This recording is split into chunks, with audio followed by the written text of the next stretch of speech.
Guys, in this training video, I just want to go through the timing of workouts, okay? So just a quick training here explaining how I know exactly how long a workout is going to take, and realising where you're going wrong ultimately, because when you tell me what time you have available for a training session, that's what I write specifically, and I know how long it will take because I time what it takes for each repetition, because we've got a tempo for each rep, and I know however many reps we're going to do in a set, and I know how many sets we're doing in a workout, so then I know exactly how long it's going to take, okay? So when people are spending 90 minutes doing a 45-minute program, that's the issue.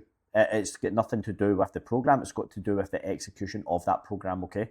So I've written the programs with everything that you have told me in mind. So how long you have available for a workout, what you can get done, and then I write the tempo, the rest periods, and the total time. I know exactly how long it's going to take, like I said, to do it. So I want to make sure that you are following that. It's there for a specific reason.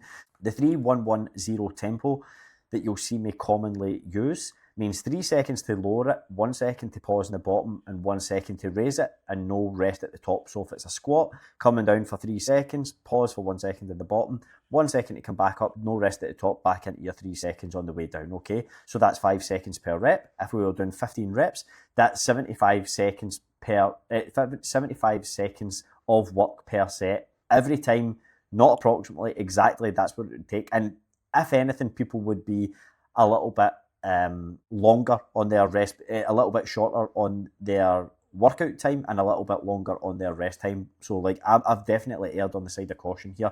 So if we do 75 seconds work for your A1, and then 75 and then 60 seconds rest, then 75 second work for your A2. So this could be like a squat and a press, or a squat and a hamstring curl, for example, and then 60 seconds rest again. Then I know exactly how long that's going to take. That's going to take for 4 sets, for one superset, 4 sets on each. That's going to take approximately about 18 minutes, okay? So 2 supersets like that would be 36 minutes. If you've got a third kind of tri-set at the end, or a third superset, then again, we know exactly how long that workout is going to take.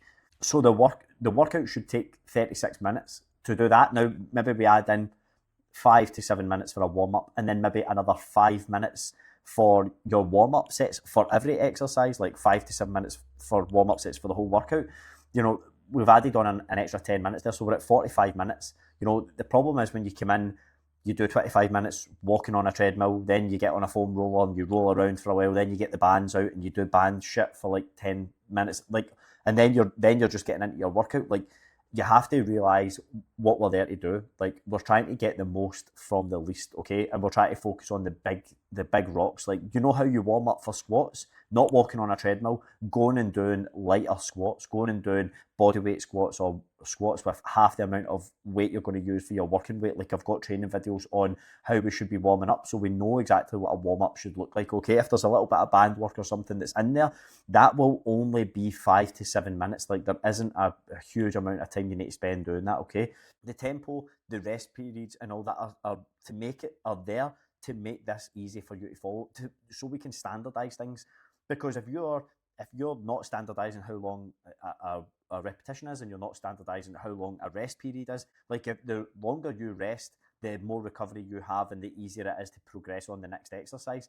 But if you're having 45 seconds one rest period, and then you're having 2.5 minutes the next rest period, like, it's not the same. So we don't know if we're actually progressing here, because there's variables that are changing. There's variables that have been programmed and calculated and managed for, and they're being played with, okay? So we want to make sure that those things are staying the same, because they're there for a reason. So what happens if we don't follow it?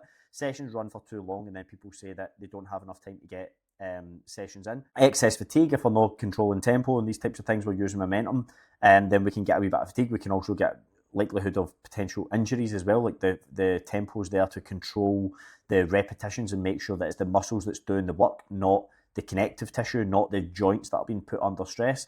Again, progress can stall a wee bit, because maybe we're not using the target muscles, maybe we're just using momentum, or we're using whatever it may be, connective tissue, to try and move weights, which again doesn't cause that strength and hypertrophy response that we're looking for. And then we get to a false conclusion where we're kind of kidding ourselves on that we're progressing, and then we get to a point where we've hit a plateau, and we're like, well, how come we've got here? And then we assess our repetition, or we look and see what execution's like, and it's like, holy moly, like, we are you're not controlling that weight at all. You have to peel that weight all the way back, and that's a much harder conversation than doing it properly from the beginning. That's why one of the onboarding videos is on exercise tempo, because it is so important. Okay, so the rest period's already there, the timer's already in the app. Use it, just use it and just follow it. Log your exercise. Once you finish that set, it starts the timer. As soon as the timer goes off and it's time for the next set, it's time for the next set. If it's written there for a reason to improve work capacity and improve your recoverability, and you still feel like you're huffing and puffing, it's there for a reason. I want to improve that work capacity.